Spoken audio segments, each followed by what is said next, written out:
David, te veo que has prendido la cámara. Unas palabras de bienvenida a nuestro amigo. No, Igor, muchas gracias por acompañarnos. La verdad es que la plática de hoy es de suma importancia. Creo que muchos de nosotros llegamos a usar la ventana subsifoidea, pero no hay que mejor que aprender de alguien que la utiliza de manera regular y que nos puede afinar, porque definitivamente en los detalles está la diferencia. Entonces, muchas gracias. Como dijo Javier, somos un grupo con mucho entusiasmo y estamos creciendo a pasos muy grandes. Entonces, interesantísimos de escucharlos a todos ustedes y obviamente invitado de lujo hoy. Un placer estar aquí. De verdad que es un gran honor poder participar en esto y compartir lo poco que sabemos con mi gente de Latinoamérica. En verdad, muy feliz y contento de estar acá y poder tener esta conversación con todos ustedes. Yo no digo más nada, me desaparezco, Igor, y te dejo el auditorio a ti porque estamos todos muy ansiosos de escucharte. Ok. Pues como dije anteriormente, es un verdadero placer estar acá. Les voy a decir que yo soy venezolano de nacimiento, hice 4 años de medicina en la Universidad Central de Venezuela, pero debido a todas las circunstancias me tuve que ir del país y venir a los Estados Unidos, así que estoy casado con una colombiana. Tengo bastantes pacientes aquí, mi acento es bien raro porque he tenido bastante mezcla de diferentes personas de todas partes. Así que por favor, espero que me disculpen y me perdonen si cometo algún error hablando o algún error ortográfico o algo así. Déjenme saber. Pero la idea de hoy me parece estupenda. En verdad que una de las cosas que me apasionan en medicina y en pediatría es la idea de la ecocardiografía y el POCUS y todas esas cosas. Mi entrenamiento es en cardiología pediátrica, pero también hice otro fellowship en medicina de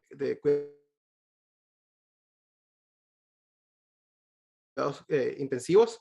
Entonces, durante la charla van a ver que me voy por los senderos en cuanto a alguna de las informaciones cardíacas, pero por favor no duden en pararme y preguntarme alguna inquietud o corregirme si cometo algún error. ¿Está bien? Como dijo Javier, hoy vamos a hablar sobre la ecocardiografía de la ventana subsifoidea y honestamente es una de las ventanas que más usamos en cardiología pediátrica y en la terapia intensiva, ya que nos da una gran idea del estado hemodinámico y también evaluación de cardiomyopatía, de patologías cardíacas congénitas. Entonces es muy importante para nosotros poder utilizar esta herramienta. Vamos a ver si puedo pasar aquí la... Ok. Aquí en los Estados Unidos tendemos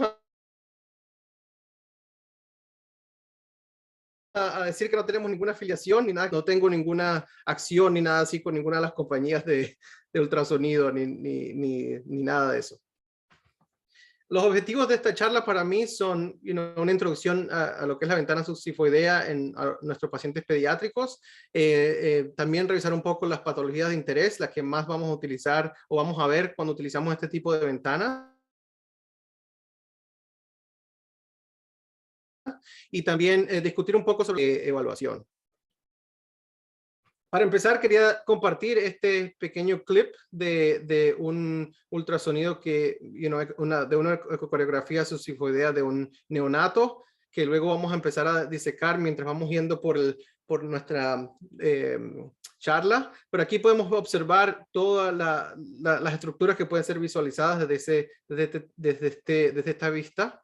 Y empezamos de lo que llamamos el Cytos View para reconocer de que las cosas estén orientadas como deben estar y que hayan las conexiones usuales y hacer una rápida evaluación de lo que es la anatomía cardíaca en estos pacientes. Pero poco a poco vamos a ir hablando de todas las cosas que podemos reconocer en un rápido sweep como este o un rápido barrido como este que podemos hacer.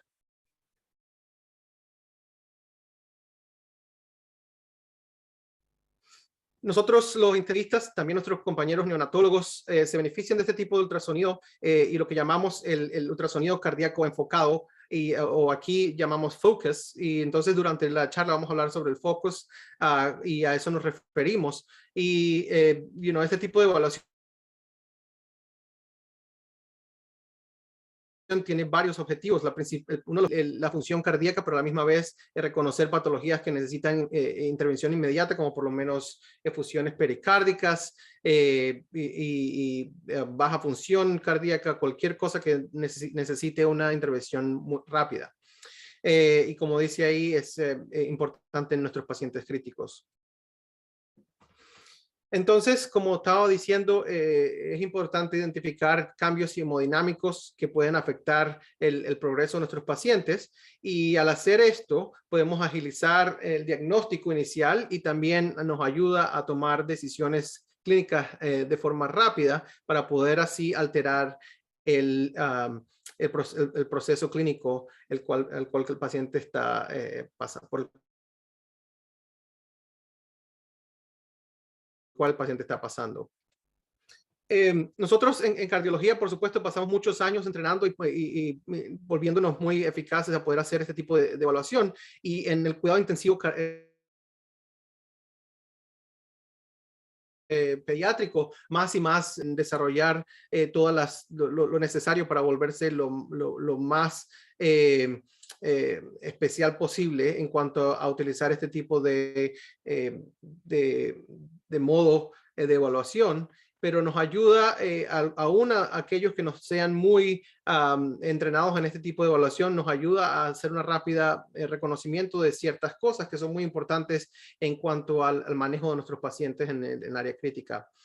Una de ellas es la función sistólica ventricular izquierda, como hemos dicho, y lo que se traduce también al cardiac output. El volumen intravascular del paciente, que es muy importante en muchos cuadros clínicos, y también al mismo tiempo ver cuál es el resultado de nuestra intervención y la reanimación con fluidos. También podemos reconocer lo que es efusiones pericárdicas y poder tomar la decisión de que si hay o no hay taponamiento cardíaco, que es extremadamente importante, requiere intervención inmediata para poder evitar complicaciones y hacer que el paciente se mejore.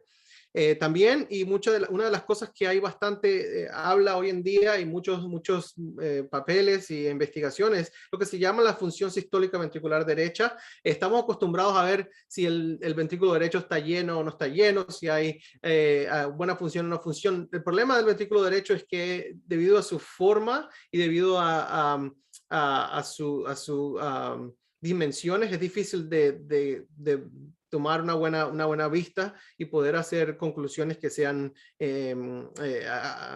veraces. Entonces, este tipo de ventana nos ayuda a poder tener diferentes vistas y poder tomar una decisión con respecto a lo que estamos evaluando. Y con eso también nos lleva a poder evaluar lo que se llama una hipertensión pulmonar o la posibilidad de la presencia de la hipertensión pulmonar. Y ya que mencionamos esto, quiero que este tipo de proceso de patología necesita una evaluación mucho más envuelta y compleja para poder para poder de verdad decir que está presente. Pero nosotros como intensivistas y haciendo este tipo de evaluación rápida, podemos descubrir o darnos cuenta de que es la presencia de posible hipertensión pulmonar y de esa forma tomar las medidas necesarias y mientras esperamos que se complete una evaluación más completa. La ventana subsifoidea. Las vistas del área subcostal es una opción fácil que podemos usar todos al tener una máquina de ultrasonido y nos da una evaluación ecocardiográfica estructural del corazón que es rápida y, como dije anteriormente, nos ayuda a tomar decisiones clínicas importantes. Aquí hay una foto de lo que sería la posición en el cual deberíamos poner el transductor del ecocardiograma o del ultrasonido. Y una de las cosas que me gusta siempre decir cuando hablo con residentes o con estudiantes de medicina es que es importante la forma como como aguantamos ese transductor, ¿no? Entonces, si lo hacemos de forma de lápiz, como algunas personas lo describen, o de la forma inferior, yo no sé si pueden ver aquí mi mouse, pero si lo agarran desde aquí abajo, es muy difícil poder hacer lo que se llama el barrido para poder evaluar todas las estructuras y poder ver todas las estructuras que nos da esta ventana. Entonces es muy importante que al momento de hacer este tipo de evaluación, el probe se coja o se agarre por la parte superior y algunas veces hasta más cercano a lo que se llama la cabeza del probe para poder tener suficiente movimiento en la muñeca y poder hacer el barrido de forma completa. Entonces esta evaluación aquí, esta foto nos demuestra que está en la posición subsifoidea, inmediatamente debajo del ángulo costal anterior o y se hace presión para poder obtener una buena visualización y dependiendo de las estructuras que queramos evaluar podemos apuntar hacia el hombro derecho o izquierdo del paciente y hacer los barridos que necesitamos para poder evaluar todas las estructuras. Entonces, lo primero que me gustaría discutir es la evaluación sistólica global, que es muy importante en este tipo de evaluación. Las vistas que obtenemos cuando hacemos este tipo de estudio nos permiten la estimación o estimar la función sistólica, en especial del ventrículo izquierdo y el ventrículo derecho, que son importantes cuando estamos tratando a nuestros pacientes en el área crítica, en diferentes cuadros clínicos, como todos ustedes saben. Y esto se puede lograr usando, estimando visualmente la contracción de esos ventrículos y se puede hacer en dos formas. Uno puede evaluarlo con una vista modificada de las 4 cámaras del corazón desde la forma subcostal, o se puede también con movimiento del probe o del transductor hacer el eje corto, que es el cual nosotros estamos más acostumbrados para hacer la evaluación con el M-Mode o el modo de M, y entonces así podemos tener mejor vista de lo que es la función sistólica de nuestros ventrículos. Aquí hay un ejemplo en el cual podemos ver que se ve el ventrículo izquierdo en la parte inferior de la pantalla, el ventrículo derecho está en la parte superior, y esto usualmente, yo sé que ustedes probablemente todos saben, pero el apex del triángulo nos dice dónde está nuestro transductor, y aquí está donde está nuestro indicador, y aquí podemos ver que la parte anterior del paciente entonces estaría en la parte superior de la pantalla, la parte inferior está en la parte posterior del corazón del paciente. Entonces aquí en la parte anterior se puede reconocer que está el ventrículo derecho. Como pueden observar, el ventrículo derecho tiene poca función sistólica, pero además de eso se ve muy vacío. Y en cuanto al ventrículo izquierdo, que está aquí abajo de forma circular, se puede ver que la función sistólica está significativamente baja. Y aquí podemos ver también, nos da una pequeña vista de los músculos papilares y podemos ver que hay algo de cambio en el color de ellos. Entonces esto nos debería empezar a dar una idea de que de pronto el paciente ha sufrido un cuadro isquémico o de pronto hay un cuadro de myocarditis o algo así que puede estar pasando que hace que la función cardíaca esté comprometida. Después empezamos a hablar de lo que es la evaluación de la efusión pericárdica y el taponamiento cardíaco, que es definitivamente una emergencia que necesita inmediata intervención si hay evidencia de taponamiento. La ventana subsifoidea nos da una excelente oportunidad para evaluar de forma rápida la presencia o no de una efusión pericárdica. Y además de eso, si nos volvemos muy buenos en esto, también nos puede ayudar, y muchos de nosotros probablemente ya lo hacemos, pero nos ayuda a guiar nuestra aguja durante un procedimiento como la pericardiocentesis. El focus es importante porque nos demuestra la efusión pericárdica, pero además de eso nos ayuda a evaluar lo que se llama el colapso diastólico temprano del ventrículo derecho. y eso nos da una indicación de que de pronto hay o se está desarrollando un taponamiento o hay un taponamiento en el paciente. Y en estudios que se han realizado con la utilización del POCUS, se ha demostrado que es altamente preciso en el diagnóstico de este proceso, especialmente poder reconocer una efusión pericárdica, pero además de eso, reconocer posible taponamiento o el progreso a ese cuadro clínico, con una sensibilidad de 96% y una especificidad de 98%. Hay muchos estudios, podemos hablar de eso por muchas horas, pero hay hasta estudios que han comparado doctores en la emergencia contra cardiólogos y de verdad no ha habido mucha diferencia en poder reconocer este tipo de proceso.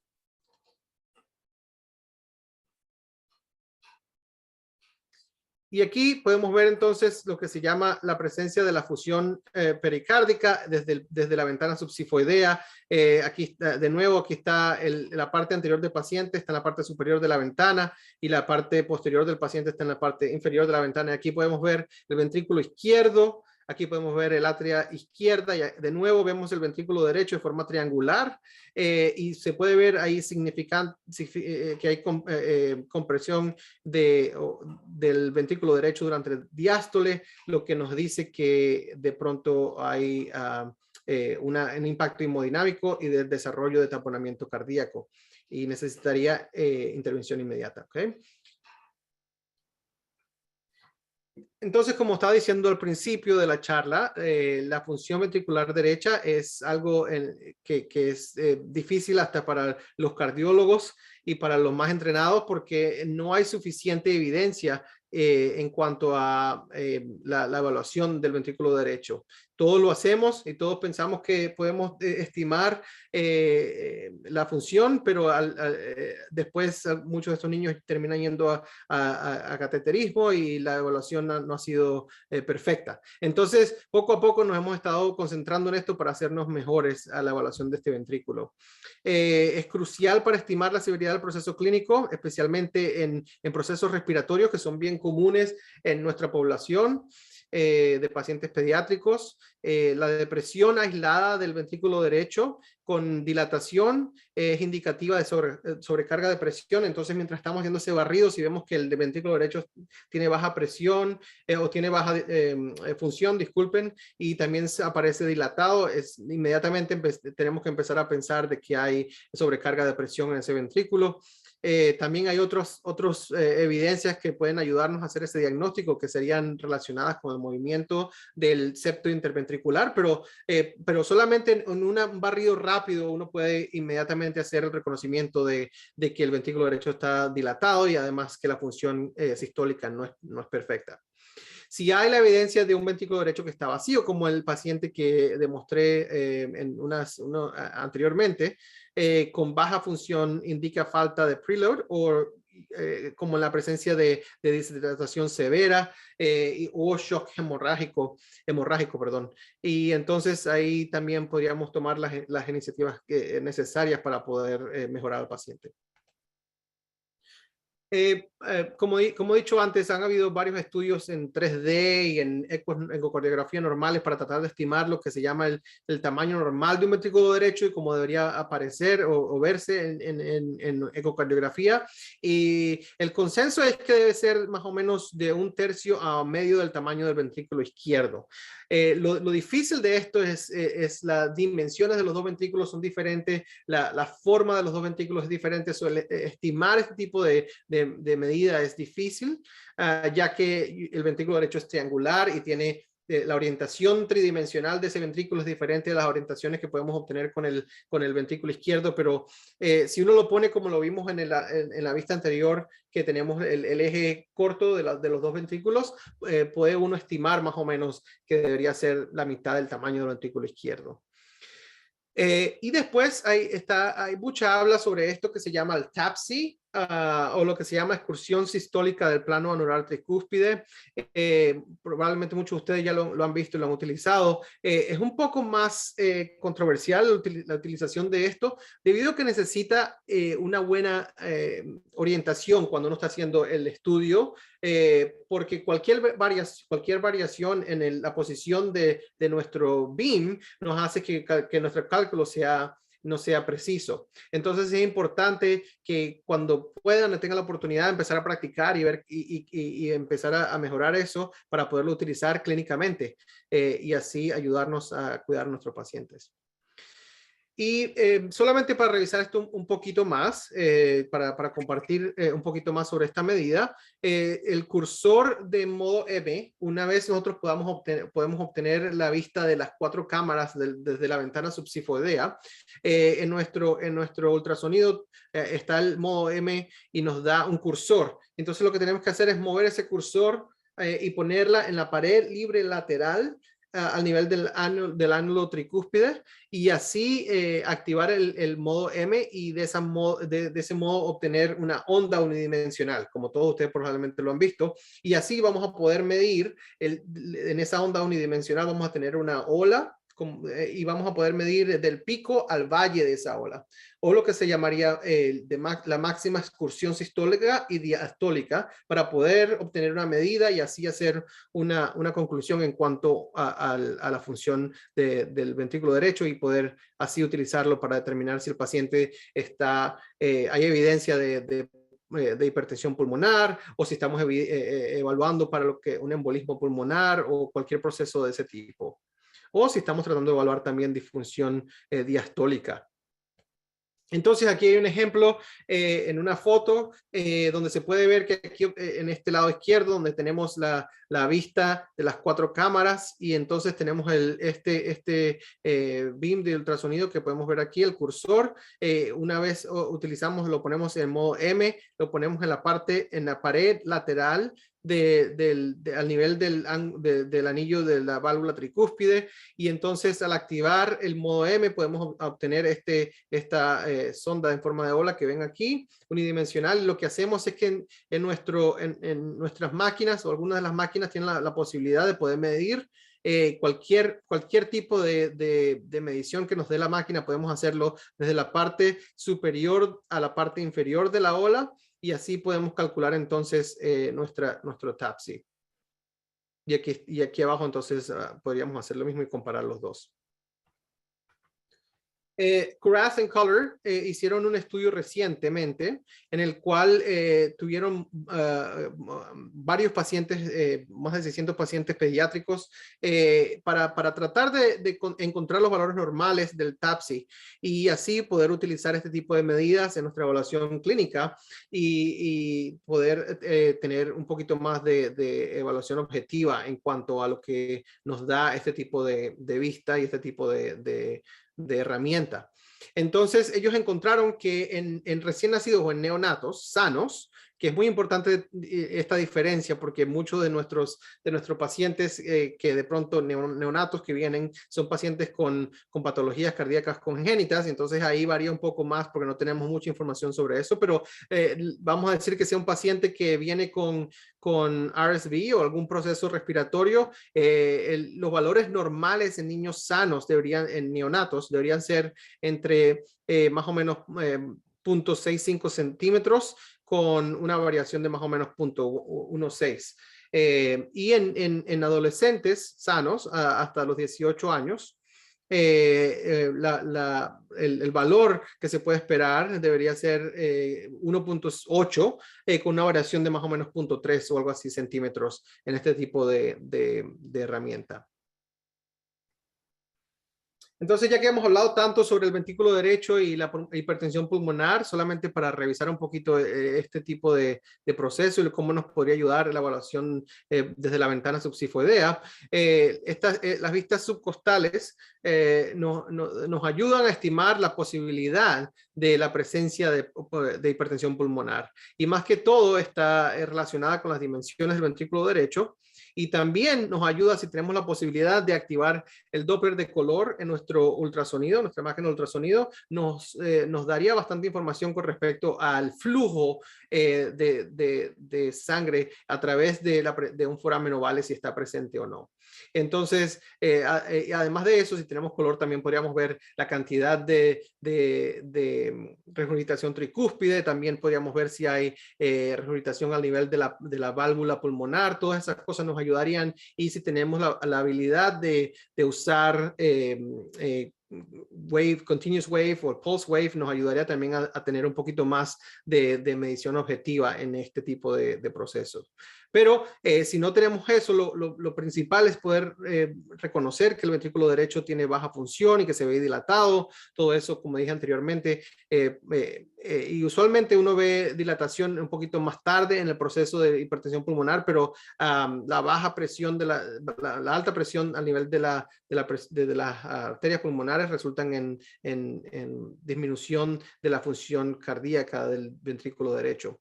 Entonces es importante poder hacer esa evaluación rápida. Y si tenemos otras cosas que podemos añadir para tomar esa determinación, como por lo menos la dirección del flujo a través del foramen oval o la medición directa o la medida directa, perdón, del jet de regurgitación tricúspide, todas esas cosas nos podrían ayudar a medir las presiones del ventrículo derecho.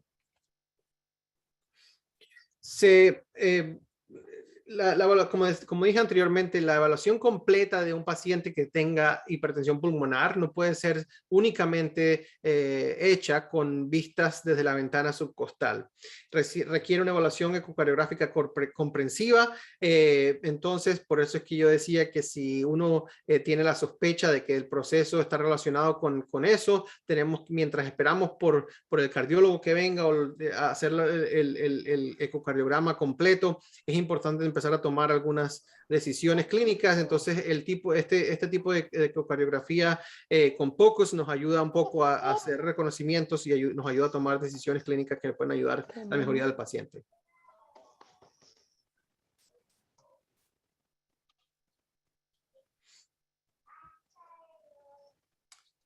Aquí estoy mostrando de nuevo desde la vista subcostal. En este momento invertimos lo que se llama la ventana. Entonces, en esta vista en particular, se puede ver que la parte anterior del paciente entonces está en la parte inferior de nuestra pantalla y la parte posterior, el aspecto posterior del paciente está en la parte superior de la pantalla. Entonces aquí tenemos el hígado y aquí podemos ver la aurícula derecha. Aquí abajo está el ventrículo derecho. Aquí vemos la válvula mitral y el ventrículo izquierdo y el atria izquierda aquí en la parte superior del video. Y la importancia de esta vista es que podamos evaluar lo que es el septo entre las dos atrias. Y eso nos ayuda a reconocer si hay o no un defecto, como un foramen ovale o algún defecto del septo interatrial, que nos ayuda a reconocer si podemos poner color la dirección del flujo y así ayudarnos a ver si hay presencia o no de lo que podría ser aumento de presión del ventrículo derecho o una regurgitación tricúspida severa o algún proceso que indique que hay algún problema con la mezcla de sangre deoxigenada con la oxigenada. Y después de poner color, y algunas de estas imágenes estuvieron hechas con una máquina de ecocardiografía un poquito más avanzada que las que tenemos disponibles en nuestras terapias intensivas, pero aquí podemos ver la dirección del flujo. Y disculpen si esto es muy básico, pero usualmente nuestro traductor está en la parte inferior de la foto o del video. Ahí es donde está nuestro probe y el color está relacionado con la dirección del flujo. Entonces, si el flujo está direccionado hacia nuestro transductor o nuestro probe, se ve rojo. Si está yendo en dirección opuesta, se ve azul. Aquí arriba tenemos evidencia de que hay un defecto en el septo entre las atrias y se puede ver que el flujo va del lado derecho al lado izquierdo únicamente. No hay bidireccionalidad. Eso es importante reconocer porque eso indica entonces que la presión del atria izquierda es mucho más baja que la atria derecha. Puede ser que haya hipertensión pulmonar severa, pero otros procesos son importantes como por lo menos venas pulmonares abnormales que drenen en el lado derecho en vez del lado izquierdo. Otra de las cosas que es bien popular hoy en día, tanto en pediatría como en medicina de adultos, es la evaluación de la vena cava. Nuestros colegas que hacen medicina crítica de adultos o de emergencia, utilizan esta herramienta mucho más frecuentemente, por lo menos aquí en los Estados Unidos, para evaluar el estado de volumen intravascular en los pacientes. Pero han habido muchos estudios o varios estudios que demuestran que en nuestra población pediátrica, la cuantificación de los cambios en el diámetro de la vena cava inferior, así como también si podemos evaluar la velocidad de salida en nuestra válvula de la aorta, son fuertes predictores o predicen de forma significativa la capacidad de respuesta a los fluidos. O la respuesta a los fluidos, debería decir.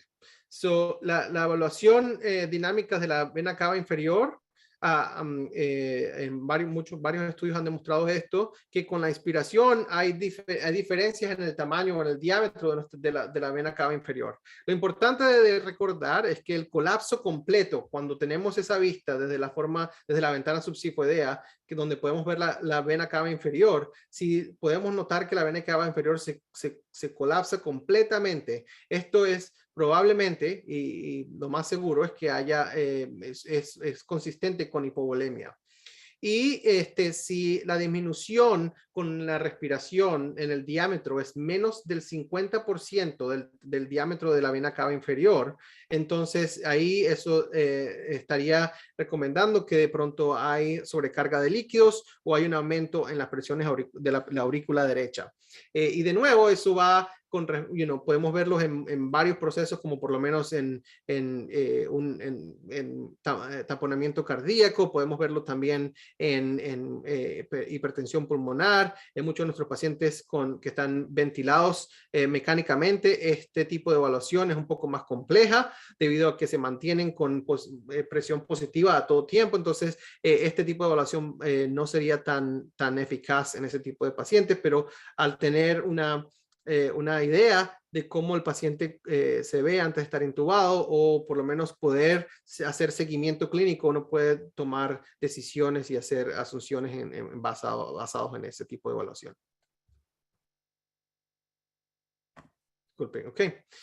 La técnica es importante y esto es algo que me gusta discutir con mis compañeros a todo tiempo. Es muy importante cómo ponemos ese probe y dónde estamos orientados. He visto muchas veces a muchos compañeros que se desorientan básicamente debido a la posición del transductor. Entonces es bien importante reconocer cómo lo estamos colocando y darnos cuenta hacia dónde está nuestro indicador. Especialmente cuando estamos haciendo evaluaciones de nuestras de estructuras vasculares, y poco a poco vamos a ver aquí un poco de por qué se vuelve un poquito más confuso. El indicador puesto a las 12 en punto nos da una visión de lo que es la vena cava y también la aorta abdominal. Y lo que podemos hacer para poder poner la vena cava en la ventana es empezar a inclinar un poco hacia la izquierda del paciente, ya que esta estructura está del lado derecho del paciente. Aquí podemos ver el hígado en la parte anterior de la ventana. Podemos ver aquí lo que es la vena cava inferior, mientras va drenando a la aurícula derecha, y se puede ver aquí cómo hay la variación con respiración y puede ver un poquito de colapso, pero yo no diría que está colapsando completamente. Entonces es una rápida evaluación del estado de fluido del paciente intravascular, debería decir, y también nos da una visualización de la aurícula derecha. Y de nuevo, esta es la vista que vamos a obtener si ponemos el transductor con el indicador a las 12 en punto. Y luego, si modificamos la posición de nuestro transductor o del probe y la ponemos hacia las 6 en punto, entonces obtenemos esta vista, que es lo que se llama la vista o de bicable view. Y entonces lo que vemos aquí es en la parte superior de la foto tenemos la vena cava superior, la vena cava inferior estaría aquí abajo. Aquí vemos las venas hepáticas drenando entre en la aurícula derecha, pero además de esto, esta vista también nos da una rápida evaluación de la válvula tricúspide, y además también podemos observar el septo entre el atria izquierda, que se ve aquí arriba, y el atria derecha aquí abajo, y aquí podemos también evaluar si hay presencia o no de defectos en este septo. Esta vista es importante y vamos a hablar de eso un poquito aquí en un minuto, cuando estamos utilizando este tipo de herramientas durante canulación para ECMO. Disculpen aquí todas las palabras, pero también podemos evaluar la aorta, y es algo que no se hace muy comúnmente, pero nos da una información que es importante cuando estamos evaluando a nuestros pacientes en la terapia intensiva. Si tenemos la habilidad de usar color Doppler, entonces este tipo de herramienta es bien importante. Y podemos identificar los patrones de flujo que nos ayudan a determinar si el paciente tiene algún proceso que puede estar afectando el flujo hacia las partes inferiores del organismo. El flujo diastólico se puede ver cuando hay estrechamiento de la aorta en la parte superior o torácica antes de donde está nuestro probe, como por ejemplo en pacientes con cortación de la aorta. Si se ve que hay inversión del flujo, entonces se puede observar que esto está relacionado con regurgitación aórtica que es significativa, o también la presencia de un ducto arterioso que está persistente. Y es importante cuando estamos evaluando las estructuras poder utilizar el Doppler de color. Ya les voy a mostrar por qué, porque mucha gente se confunde entre la vena cava inferior y la aorta si uno no está bien posicionado cuando está evaluando o haciendo esta evaluación desde la ventana subsifoidea. Se puede confundir las dos estructuras vasculares, y entonces eso lleva a de pronto conclusiones que no son correctas. Y si quieren poner un poquito más específicos y más avanzados, también hay la posibilidad de evaluar la arteria mesentérica superior, que con eso uno puede hacer un cálculo de lo que se llama el índice de resistencia y así estimar la perfusión de órganos viscerales. Esto es algo que nosotros en cuidados intensivos cardíacos estamos utilizando un poco más para de pronto reconocer a pacientes que sean a alto riesgo para desarrollar NEC. Y poder hacer cambios necesarios también en pacientes que tienen lo que se llama en la fase posoperatoria cardíaca, que tengan disminución del cardiac output. Entonces hay más y más trabajo que se está haciendo en el área pediátrica con respecto a este tipo de evaluación. Aquí hay una vista de la arteria abdominal y como de la aorta abdominal, perdón. Como les iba diciendo anteriormente, es muy fácil, como pueden ver, confundir esta estructura con la estructura con la vena cava inferior. Entonces, solamente sin el Doppler de color, sin poder hacer la evaluación con esa herramienta, es difícil de pronto poder discernir entre las dos estructuras. Pero al ver anatómicamente, cuando uno va haciendo el barrido, se puede ver que el atria derecha está en este lado, y uno puede ver una estructura que de pronto viaja en la parte superior a la aorta abdominal, pero es importante poder reconocer que hay flujo pulsátil en este tipo, o pulsátil en esta estructura, para reconocer la diferencia entre las dos. Y al ponerle color, ahí podemos ver la diferencia en cuanto a la pulsatilidad en esa estructura.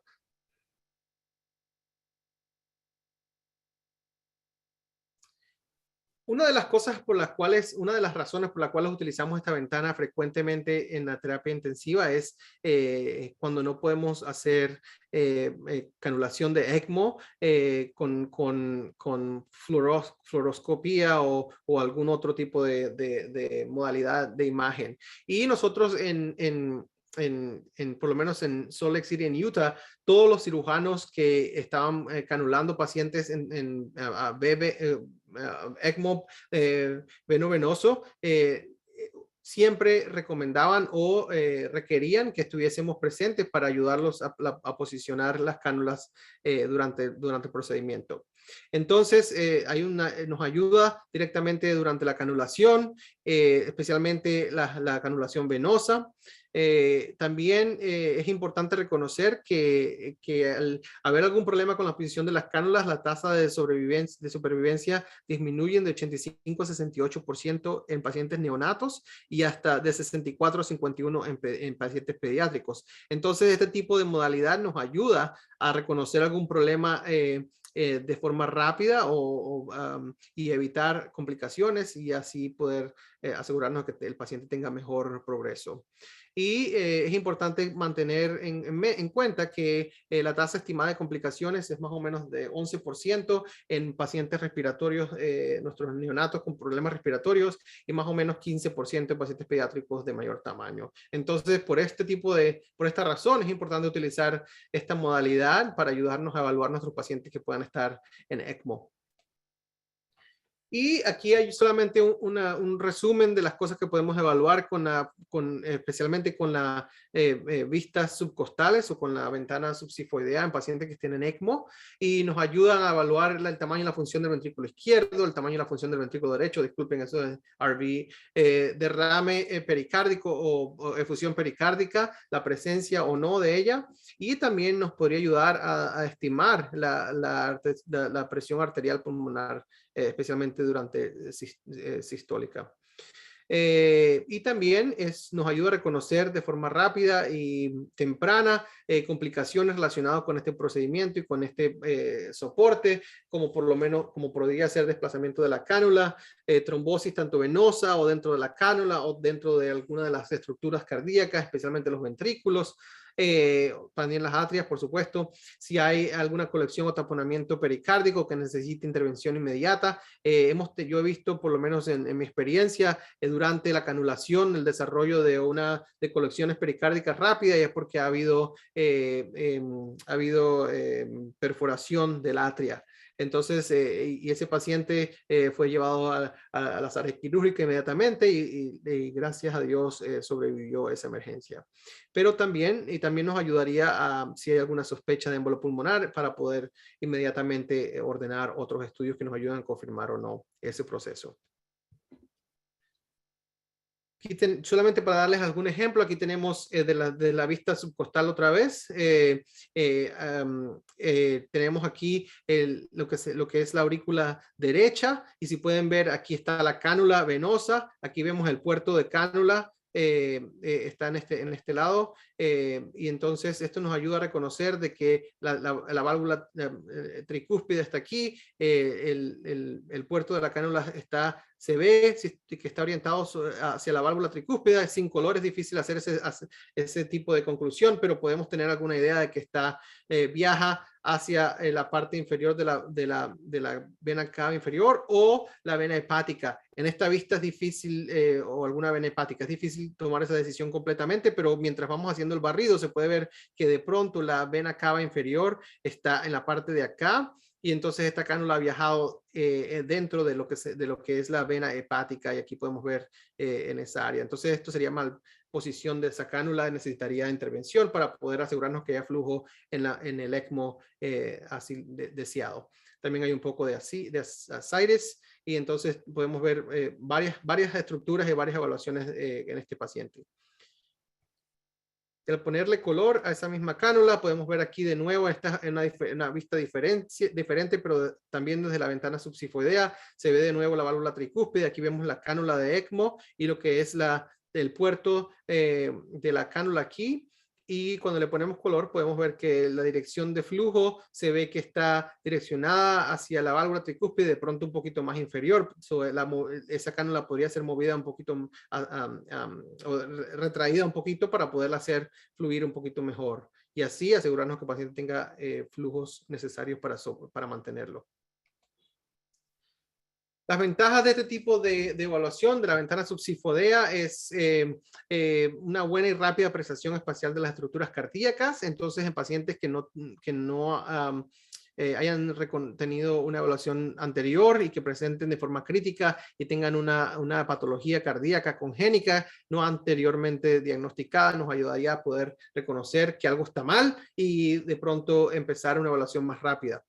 Además, se puede proporcionar una mejor calidad de proyección de imagen cuando la imagen que obtenida de forma transtorácica, cuando esta es subóptima, ya que el paciente pueda tener algún tipo de proceso como neumotórax o pacientes que han tenido cirugía cardíaca, que tengan varios dispositivos, o mientras estamos haciendo resucitación cardiopulmonar o algún otro procedimiento que esté haciendo que tengamos que trabajar en el área del pecho. Entonces, este tipo de ventana nos ayuda a mantener una buena evaluación del corazón y los efectos hemodinámicos que podamos esperar en estas intervenciones. Las desventajas es que debido a la posición anatómica, pueden haber dificultades en pacientes más grandes. En los adultos y adolescentes es una ventana que es difícil de obtener para poder hacer todas las cosas que hemos visto hasta ahora, el barrido, y poder obtener imágenes que sean claras para ver todas las estructuras de buena forma. Especialmente en pacientes que sean obesos es difícil de obtener. Si tenemos diferentes probes, podemos cambiar basado en nuestro Hertz para poder obtener mejor evaluación de la ventana, pero siempre va a haber algo de dificultad. Y en algunos casos, la presión que se debe ejercer o aplicar para obtener estas imágenes que sean de buena calidad resulta en dolor significativo en el paciente, que puede resultar en la necesidad de utilizar más medicamentos para sedación o también en complicaciones hemodinámicas, y especialmente en pacientes que tengan fallo respiratorio. El hecho de que tengamos que poner mucha presión en el abdomen puede causar más problemas con respecto a su soporte respiratorio. Eso es algo que debemos mantener en mente mientras estamos haciendo este estudio. Y aquí, solamente para hacerlo un poquito más interesante, al final me gustaría compartir un caso con ustedes que personalmente admití. Es un neonato de 10 horas de nacido con hipoxemia persistente e hipotensión. Venía de un hospital pequeño, había nacido a las 35 semanas de gestación. En ese hospital no hay una unidad de cuidados intensivos neonatales. Entonces, la persona el pediatra que estaba cuidando al niño dijo que basado en todo lo que estaba pasando, el diagnóstico inicial era hipertensión pulmonar. Obtuvieron unos rayos X de pecho que se va a mostrar en un segundo. Nuestro equipo de transporte llegó allá y basado en su evaluación dijeron que sí, que probablemente estaba relacionado con la hipertensión pulmonar, y entonces empezaron tratamiento con óxido de nitrógeno inhalado, y después de haber y todo esto fue vía high flow nasal cannula, porque no podían intubar al paciente ya debido a poca soporte. Y en ese momento, ya que no había la posibilidad de obtener evaluación ecocardiográfica, se empezó tratamiento con prostaglandinas, ya que también había duda de que el paciente podría tener una patología cardíaca congénita. Este es el rayo X de pecho que se obtuvo. Ahí se puede ver que el paciente tiene una sonda nasogástrica, pero además de eso no está intubado ni nada. Y se puede ver que sus pulmones se ven algo opacificados throughout, pero no se ve una evidencia de algo que esté causando un mayor problema solamente en esto. Entonces, por eso la decisión fue tomada que el paciente fuera transferido a nuestra unidad. Yo vine de noche, por supuesto, todas estas cosas pasan entonces a las 2 de la mañana, y en ese momento el paciente llegó a nosotros. Inmediatamente obtuve una evaluación en la cama, yo mismo la hice. Y se puede ver aquí que en una rápida evaluación no pareciese que el paciente tuviese un problema anatómico, pero sí se ve que hay dilatación del ventrículo derecho, y también se ve que la arteria pulmonar es prominente en tamaño. Pero eso es todo lo que puedo ver aquí. La función cardíaca del ventrículo izquierdo se ve disminuida, la función cardíaca del ventrículo derecho también. Entonces, nosotros ya vimos este mismo sweep o este mismo barrido al principio de de la presentación. Aquí podemos ver que mientras estamos haciendo el barrido, se ve que en esta área, de pronto hay un defecto en el septo interatrial, pero además de eso hay dilatación del ventrículo derecho y la función cardíaca está disminuida. Y luego lo que hice fue ponerle color. Este es el mismo eco que vimos hace poco en la misma presentación, y se puede ver que durante la evaluación hay solamente flujo de la aurícula derecha a la izquierda. No hay flujo bidireccional, que es importante en este tipo de patologías. Debido a esto, y también el cuadro clínico que iba empeorando a pesar de las intervenciones de que el paciente fue intubado, además de eso se continuó el óxido de nitrógeno, pero no había diferencia en su cuadro clínico, o positiva, diferencia positiva. El paciente continuó deteriorando, por lo cual se obtuvo un CT de pecho, porque en ese momento, al ver que había solamente flujo del lado derecho a la izquierda en la parte de las aurículas, inmediatamente me hizo pensar de que probablemente había un problema con el drenaje de las venas pulmonares, y se obtuvo esta tomografía de pecho, lo cual demuestra que hay una anomalía del drenaje de las venas pulmonares, y eso que se llama infracardíaco, va hacia abajo del corazón, drena en el sistema portal y después drena en lo que es la vena cava inferior y hacia el lado derecho. Este paciente requería intervención quirúrgica inmediata, y entonces fue llevado a la sala de quirúrgica. La corrección se hizo sin ninguna complicación, y el paciente después fue dado de alta sin mayores complicaciones varios días después de la presentación. Siempre tienen algo de problemas en cuanto a sus pulmones, o se toman bastante tiempo en poder recuperar, pero por lo menos pudimos reconocerlo de forma rápida, y el paciente fue corregido como tendría que ser para poder darle un buen resultado clínico. Y para compartir un poquito más y para demostrar que hay otras utilidades de este tipo de ventana, o de ventana subsifoidea, perdón, nosotros hacíamos todas nuestras septostomías guiadas por ultrasonido, y aquí se ve que después de haber cruzado con el catéter de la aurícula derecha a la aurícula izquierda, se infla el globo, y ahí se puede pasar y hacer el defecto del septo interatrial. Entonces este tipo de ecocardiografía también nos ayuda a muchos procedimientos en nuestra terapia intensiva, incluyendo procedimientos más avanzados como como dije anteriormente, canulación an ECMO, pero también si queremos evaluar la posición de una vía endovenosa central, un PICC line, o la posición de algunos pacientes que tengan de pronto desfibriladores o marcapasos endovenosos, se pueden hacer también desde este tipo de ventana. Estas fueron las referencias que utilicé para esta presentación, y muchas otras más. Hay libros dispuestos a compartir cualquiera de ellas. Y aquí les dejo mi información si quieren mantenerse en contacto, o de ahora en adelante cualquier pregunta o cualquier cosa, está más que dispuesto en compartir con todos ustedes en cualquier forma. Muchísimas gracias. Y ahora, ¿alguna pregunta, comentario, algo más que queramos hablar? Muchísimas gracias, Igor, por el tiempo y por la explicación. Vamos a abrir un poco el debate en el auditorio, a ver qué cuentan por ahí. Veo que estaba Edgar también, lo vi a David. Si alguno quiere hacer alguna pregunta, algún comentario. La verdad que clarísimo.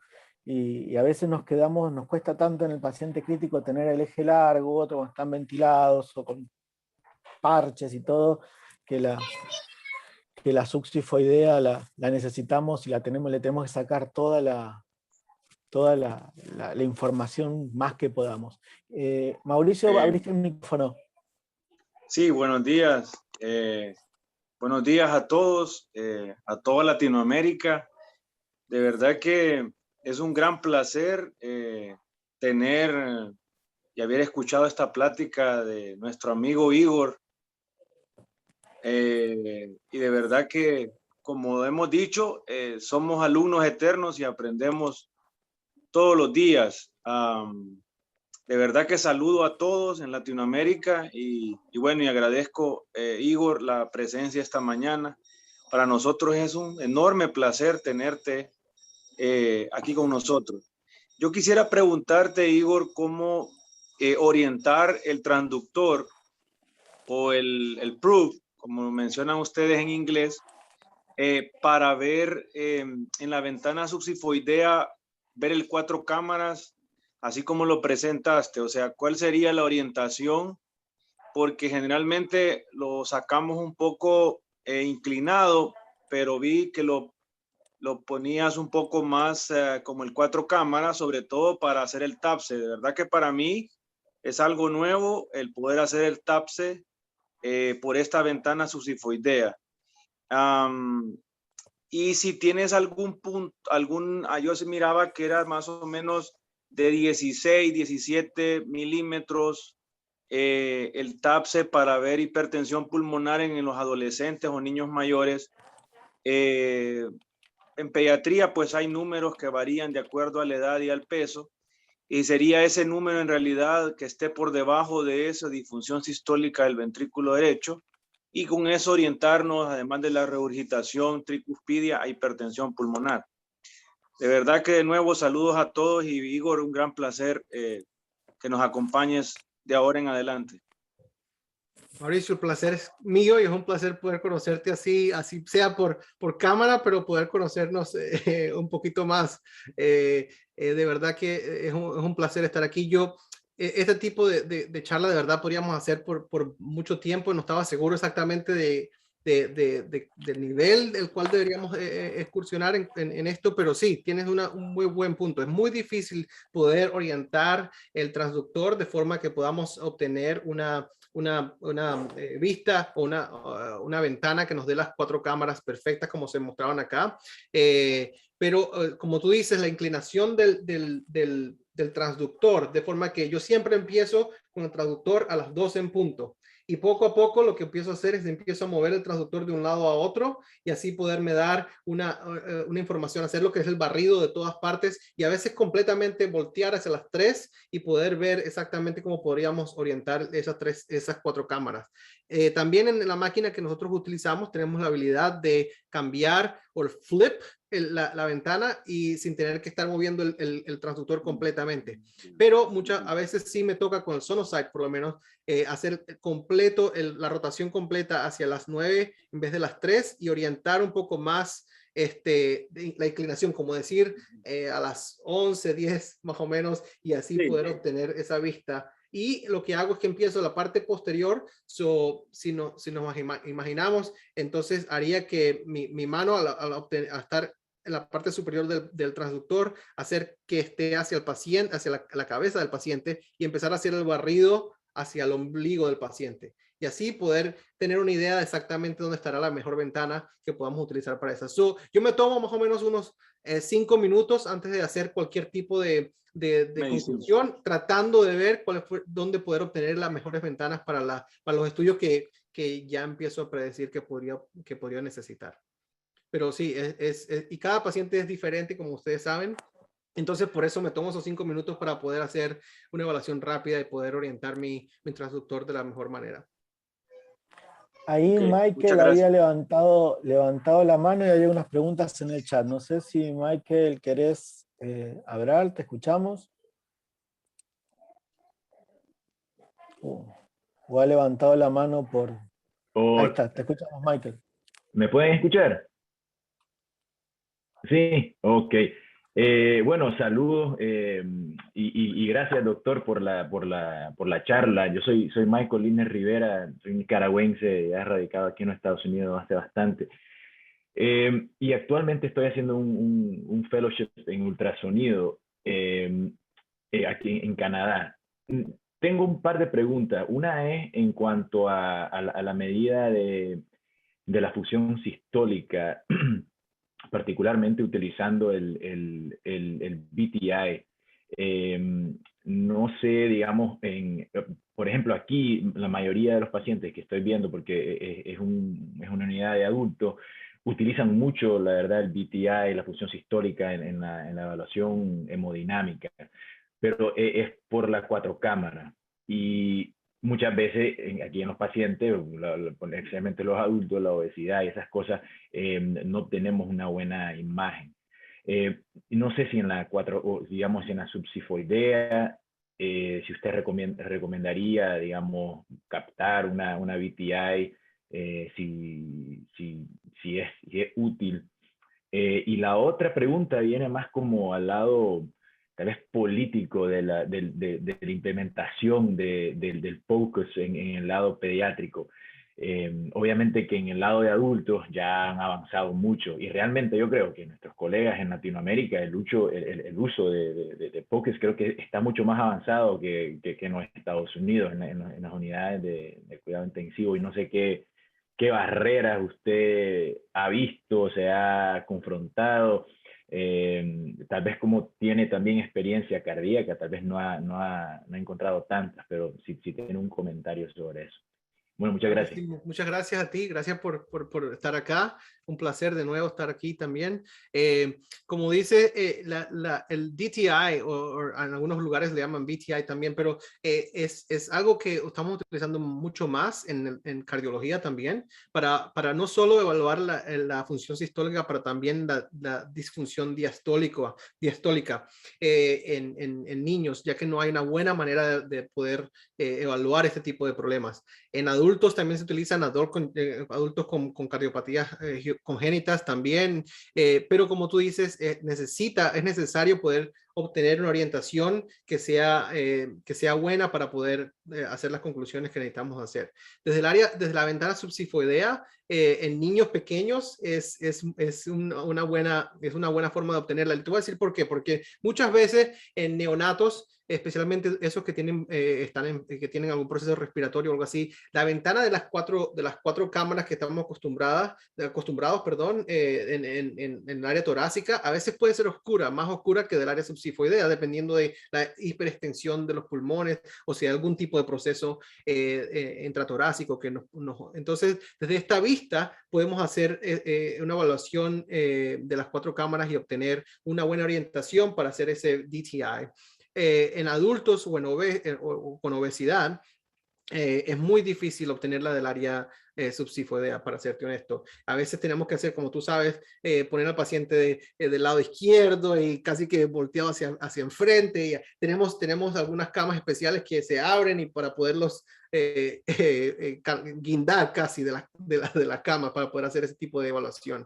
Pero del área subsifoidea resulta difícil poder hacer la evaluación del BTI. Pero yo sí creo que con el tiempo vamos a desarrollar nuevos transductores y nuevas formas. Allá hoy en día hay transductores que están están desarrollados para ese tipo de evaluación, y vamos a tener más información sobre el uso de esa herramienta, que en mi opinión es bien importante y nos da es útil, nos da bastante información en la evaluación del paciente. Pero con respecto a la parte de la utilización del POCUS en los Estados Unidos, estoy completamente de acuerdo. Una de las cosas que más me costó fue cambiar de ser cardiólogo a ser intensivista. Y la razón por la cual fue porque yo estaba acostumbrado a utilizar las máquinas de ultrasonidos para todos los pacientes y de forma rápida. En la terapia intensiva no es algo que se use inmediatamente. En Latinoamérica se usa mucho más y mucho más rápido. Yo sí creo que está relacionado con la habilidad de tener otros estudios o el acceso a estudios más avanzados, como por lo menos, lo podemos mandar a hacer una resonancia magnética cardíaca en 1 hora o algo así. Entonces, a veces está relacionado con la habilidad de hacer ese tipo de cosas. También el gas arterial, por lo menos, el resultado en 10 minutos, o rayos X de pecho, antes de que llegue el paciente, ya la máquina de rayos X está ahí esperando al paciente. En otras unidades eso no está disponible de esa manera. Entonces, el tener la máquina y uno poderlo agarrar rápido y hacer la evaluación inmediata, me parece que es necesario. Y a mí yo sí, debido a la exposición de radiación y la utilización de recursos y la la cantidad de dinero que se gasta, es bien importante que en países como los Estados Unidos empecemos a usar este tipo de evaluación más a menudo y así ahorrar recursos y dinero y todo eso. Poco a poco, una de las cosas que ahora que empecé a trabajar en una nueva unidad que estamos haciendo es empujar más y más la utilización del POCUS en los pacientes que llegan a nosotros. Bueno, muchísimas gracias. Bien, muchísimas gracias. Voy a volver a las preguntas que tengo acá en el chat. ¿Verdad que David, vos tenés el micrófono porque habías tirado algunas preguntas. ¿Querés hacerlas conversadas o las leo? No lo veo, David. Si no, te las voy respondiendo. A ver, mira, Igor, ya te tuteo, ya te entré en confianza, somos íntimos amigos, así que... Claro que sí, claro que sí. Mira, pregunta David, ¿qué experiencia tienen para succifoidea en el contexto de paro cardíaco? Esa sería la primera pregunta. ¿Y qué recomendaciones, qué puntos fundamentales, qué tips se te ocurre que nos puedes dar para la punción guiada succifoidea para derrame pericárdico?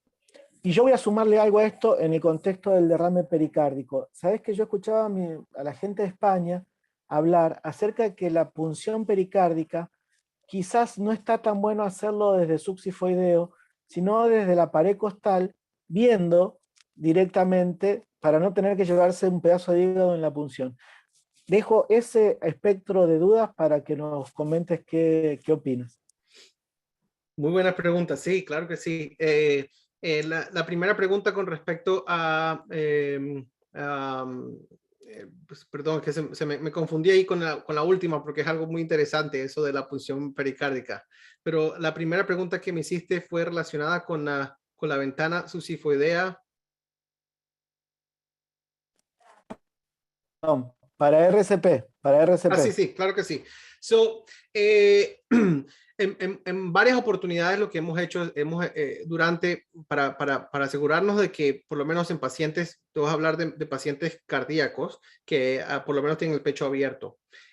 A veces hay la pregunta de que si estamos haciendo compresiones que sean efectivas o no. Y lo que hemos hecho en nuestra unidad es que hemos empezado a utilizar el POCUS para poder ver exactamente la compresión directa con el POCUS y poder reconocer si hay o no output cardíaco o si hay alguna compresión o o estamos dejando relajar el ventrículo derecho para que se llene. Eso hay mucha utilidad con respecto a eso en nuestros pacientes cardíacos con pechos abiertos o que no podamos de verdad reconocer si estamos haciendo las compresiones de manera correcta. Eso también se puede utilizar en cualquier paciente. Lo bueno de hacer la succifoidea es que uno a veces tiene que estar hasta más abajo de lo que demostramos ahí en el ángulo anterior, y eso nos ayuda a que mientras están haciendo el RCP podamos ver si hay buena eyección y todas esas cosas, ¿no? El único problema de eso es el movimiento. Mientras el paciente están haciendo RCP, hay mucho movimiento y muchas veces es difícil mantener el transductor en la misma posición. Entonces hay mucho movimiento del transductor y a veces eso causa que sea más difícil la evaluación. Otro aspecto con respecto a eso es que por lo menos acá estamos acostumbrados, una vez que hemos estado haciendo RCP por un tiempo, que ya nos hemos dado cuenta que de pronto es fútil continuar con la resucitación. Lo que hacemos es que la gente oculta por un periodo de tiempo, un minuto. Lo que hemos hecho ahora es que hemos estado utilizando la vista succifoidea para mantener, para así ver directamente si hay algún tipo de actividad cardíaca o no, y eso nos ayuda a determinar con menos problema si hay muerte cardiovascular o cardíaca o no, perdón. Pero sí, yo creo que en adultos lo utilizan más que lo que estamos dando en pediatría en RCP, pero poco a poco lo vamos a ir utilizando más en nuestra población también. Con respecto a la punción pericárdica, como todos ustedes saben, es complicado a veces tener, si está uno solo, tener que mantener el transductor mientras uno está avanzando la aguja o mientras uno está, entonces a veces se hace más difícil poder hacerlo todo mientras estás tratando de guiar. A veces lo que yo he hecho es que hemos tenido una segunda persona, algún otro doctor, otra persona que esté ahí que pueda ayudar a mantener la posición del transductor mientras con nuestras dos manos podemos concentrarnos a hacer un avance de la aguja más controlado, poder marcar áreas y no tener que estar haciendo las dos cosas al mismo tiempo. La otra cosa es la posición de la aguja. Yo he visto en algunos sitios donde he estado aquí que la gente tiende a tener problemas con la posición de la aguja con respecto al transductor, si es inmediatamente inferior, si es hacia el lado, si hay movimiento con el gel del transductor. Yo lo que hago muchas veces es que con el brazo completo lo pongo sobre el paciente y mantengo la posición del transductor y no muevo con el brazo completo, solo el antebrazo y la muñeca sobre el paciente completamente. He visto mucha gente agarrando el transductor de forma de lápiz y eso hace que se mueva o haya la posibilidad de movimiento mucho más frecuentemente. Y la aguja usualmente yo trato de mover mi transductor, así puedo acceder con la aguja en la parte media del transductor y así poder tener mejor control del área espacial en cuanto al POCUS. Si tienes dos personas, lo hace más fácil, pero tiene que ser alguien que se sienta cómodo utilizando el POCUS. Y nuestros compañeros de España, sí, tienes razón, y aquí en Estados Unidos también ha habido algunos compañeros que dicen lo mismo. Definitivamente es más fácil si uno puede tener una ventana, por lo menos subsifoidea, y no tener que usar esa misma área para introducir la aguja, y de ahí viene esa conversación de que de pronto haciéndola del lado lateral de torácico es más fácil con esa guía desde el área subsifoidea ver la aguja entrar y poder guiarla de forma más fácil. El único problema que yo tengo es que a veces la orientación espacial desde una ventana para observar el movimiento de la aguja desde otra dirección puede ser confusa. Y además de eso, a veces pueden haber planos que no estén bien evaluados desde la ventana subsifoidea, que se pueden evaluar del área torácica mejor, y por eso es que a veces sería más difícil hacerlo desde dos planos diferentes, pues, como tal. Muchísimas gracias, Silvia. La gente sigue preguntando, a mí me da un poco de pudor ya. A ver, déjame que vea por acá. No hay problema. Se me perdió por acá. Voy a entrar por el teléfono. Bueno, me parece que no había más preguntas. Te invitamos, ahí Mauricio medio que te sumó al grupo medio de los pechones, porque dijo que ahora que te sumás con nosotros, así que no sé, pensalo, no te sientas empujado. Como te decía, nosotros le decía y le cuento a toda la gente, nosotros nos reunimos los sábados aquí por internet y tenemos mucha capacitación y formación y proyectos, como dijo David desde México, para hacer crecer el POCUS, no solo en nuestro país, en Argentina, sino en toda Latinoamérica, que es la proyección que hemos logrado afortunadamente, y estamos muy contentos con eso. Igor, muchísimas gracias por el tiempo, por acompañarnos en esta mañana de sábado. Vamos a compartirles esta capacitación a la gente que no se ha podido conectar. Así nosotros tenemos como la idea de que el conocimiento, como dice alguien por ahí, no se guarda, sino que todo lo que podamos compartir y generalizar está buenísimo. Así que muchísimas gracias por tu generosidad, por tu tiempo, y desde Argentina y desde el grupo USPED te damos un abrazo y muchísimas gracias. Bueno, el placer es completamente mío, de verdad. Muchas gracias por la invitación y contento de seguir siendo parte de esto, y aquí me verán los sábados también, tratando de aprender de ustedes, ¿ok? Buenísimo.